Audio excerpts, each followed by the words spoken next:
I want to welcome you again to this edition of the e-learning portal of Betefe Group of Schools on the subject government, SS2, which also serves as good revision aid for those preparing for WASC, SS3 students. The topic of today's discussion is the McPherson Constitution. The McPherson Constitution was a constitution that succeeded the Richard Constitution. In other words, it was a constitution that came after the Richard Constitution of 1946. McPherson Constitution came up in 1951. The reason why McPherson Constitution came up was because of the shortcomings that greeted the Richard Constitution. The major criticism of the Richard Constitution was that the Constitution was undemocratic. The Constitution did not carry along the citizens of the country in its drafting process. For that reason, one or two inputs were there in the Constitution of Richard that didn't favor the citizens of Nigeria. So that was one of the reasons that dismantled, that made the Richard Constitution to fail. Now, as soon as John McPherson came up as the governor that took over from Richard, Oliver Littleton, he decided not to make the mistake that Richard made in drafting a constitution that was not democratic. So at this point, in 1949, he set up a committee to advise him, advisory committee, on how to create a constitution to that effect that would not be undemocratic, rather that would be democratic, rather also. So in the process, at the end of the findings, the committee reported back to McPherson and said, McPherson, John, what you will do is, in the drafting process of the Constitution, let it be representative. Let everybody in the country be carried along in this drafting process. And so McPherson was bent at doing the recommendation of the committee. He went ahead from the village level to the city level to all the levels in Nigeria, in the country.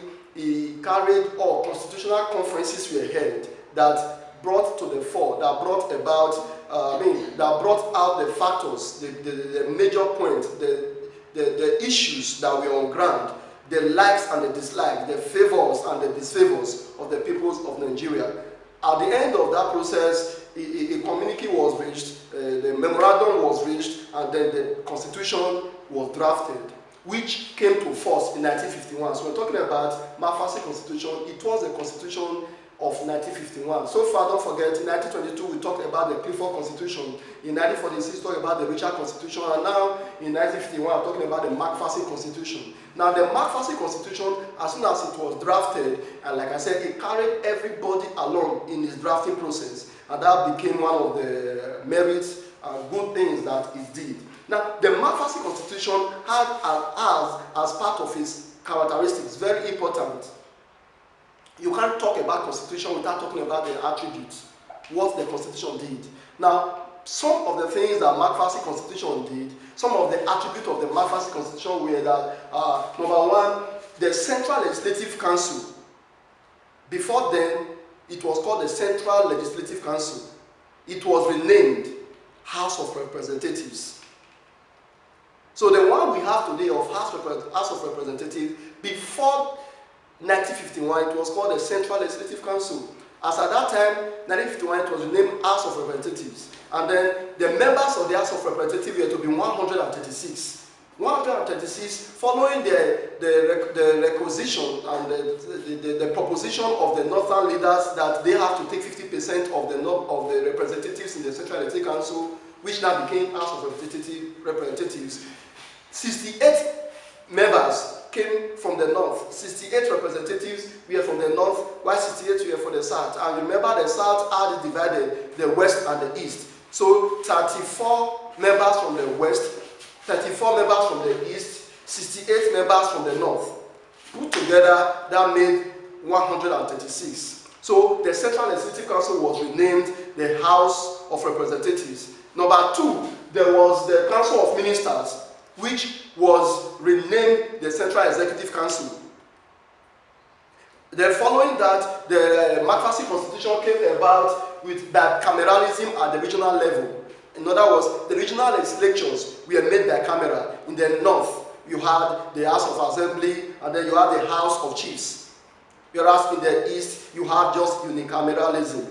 In the North and in the West, you had the bicameralism. That was what the McPherson Constitution created. While in the East, we had the unicameral legislation, which was the House of Assembly. No, but again, following that, characteristics that McPherson Constitution came to bear was the provinces, which were renamed regions by Richard Constitution of 1946. McPherson Constitution came and upheld that rename. In other words, the McPherson Constitution renamed the provinces, the 3 provinces, to become regions. So we now had still the northern region instead of northern province. We now had the western region instead of western province. We now had the eastern region instead of eastern province, following the example of the Richard Constitution of 1946. And then we also have the chief commissioner. Before then, the regions, we are having the head of each region, political head, we call commissioners. The chief commissioners, we are now renamed, they were changed.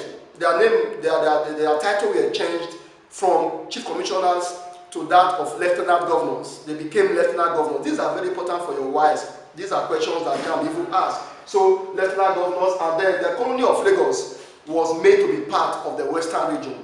These are some of the attributes of the McPherson Constitution. Now, you are going to do this for me as a practice exercise. For those in SS2, tell yourself, try to know the advantages and the disadvantages of the McPherson Constitution.